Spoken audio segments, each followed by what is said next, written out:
Today I'm going to be showing you a block called the Disappearing 9 Patch.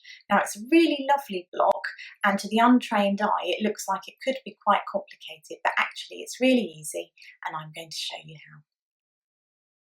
So here I have the Disappearing 9 Patch block. As you can see, it's a really fun block with lots of cute little shapes and rectangles and squares. It's called a Disappearing 9 Patch, and we're actually going to start with a 9 patch block.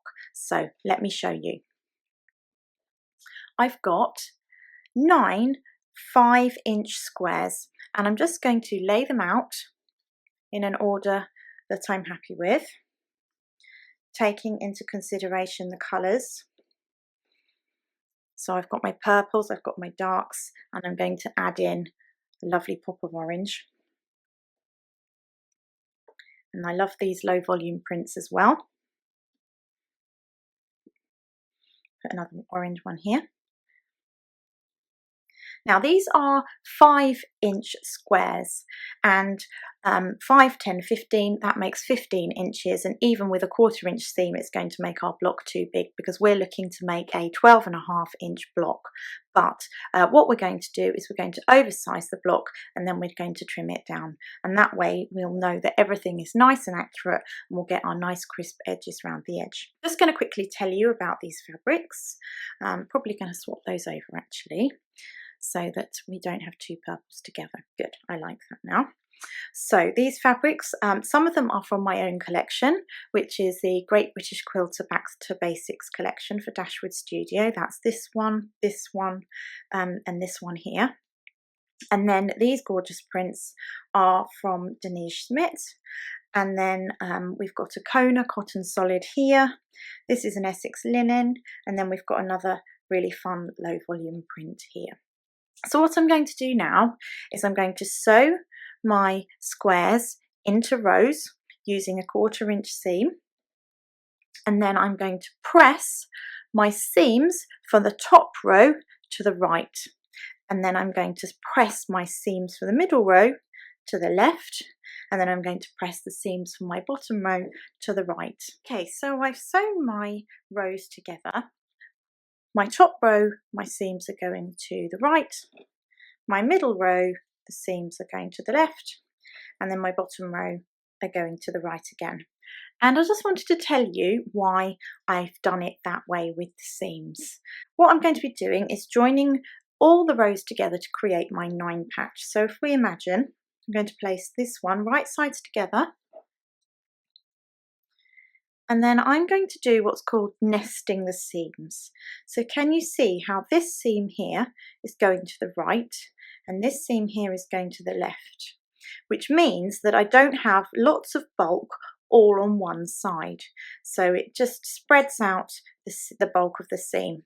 And you can see that my join is going to match up nicely. So I can see that that's perfect, just like that. So what I'm going to do is hold it down, take a pin and put a pin in. I put my pin in vertically adjacent to my seam line, and I'm going to do the same on the other side. Now I know then that that won't move, it can't move. I'm going to do the same on the other side now. And you might have a little bit of a play around there. There's a little bit of stretch there, so I'm just going to stretch that one a tiny bit to get these to line up. And then I'll do the same. I shall pop my pins in either side, so I know that when I stitch my 1/4 inch seam along that line, my corners are going to join up nicely. Now if you want to, you can pop a pin on the ends as well, just to help hold everything in place when you take it over to the machine. So what I've done is I've pinned my middle one to my bottom one. I'm going to stitch that along here and then iron it flat, and then I'm going to take my top row and then do exactly the same with the pins. I'm going to stitch that to there and then iron it out to complete the block. So I'm just going to head to the machine to do that now. So now I have my 9 patch block. I've sewed all my rows together, and we're going to be chopping it up and then sewing it back together. That's what we do as patchworkers. We literally take fabric, chop it all up and sew it back together. It sounds a bit crazy, doesn't it? But we love it and it gives so much pleasure. So we're going to be cutting down the center here, and then we're going to be cutting across the center horizontally as well. And the way we're going to do that is we're just going to fold to find our center point. I'm going to put a crease there, and then I'm going to fold and put my crease in there as well. Now, a quick note on rulers. It's always useful to have a selection of rulers. For this, I'm going to use my 24-inch ruler because my 12.5-inch ruler isn't quite big enough. So I do like to have a selection of rulers, so then you can choose the best ruler for the job. I'm going to line up my ruler. I'm going to put lots of pressure on the ruler, expose my blade on my rotary cutter, and then I'm just going to cut away from me down the center. Okay, now I don't want to move that at the moment because then I'm going to come around to the side and then do exactly the same again, making sure I've lined it up. There we go, pressure on the ruler, cutting away from me down the middle. So I've now got my 4/4, and I'm just going to play around with them. Just going to play around with the layouts and see how I want them to be. So that looks quite nice. Maybe I will swap that one to here. Maybe I'll rotate that one. There, I'm quite pleased with that. I think that looks nice. Just as before, I'm going to do exactly the same. I'm going to sew my top 2 together with my 1/4-inch seam. I'm going to sew my bottom 2 together. I'm going to press my seams to the right on this one, press my seams to the left on this one, and then I'm going to join them together. So here I have the finished disappearing 9-patch block. But if you remember, we made it slightly bigger and now we need to trim it up to our 12.5 inches.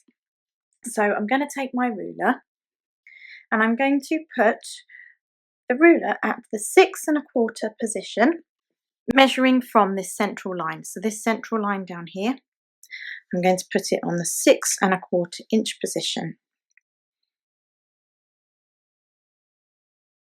And then I'm just going to trim the edges.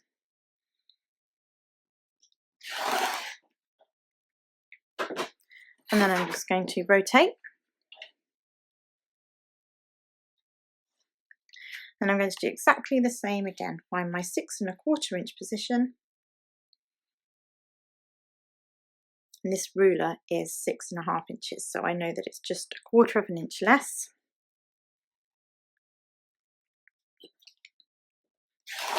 Trim it up. So I have done it that way. Now I'm going to rotate and then just do exactly the same again. Find my 6.25 inch position here.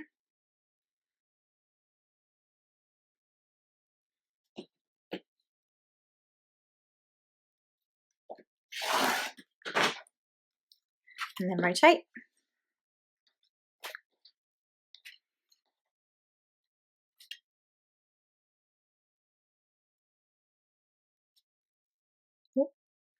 Always double check before you cut.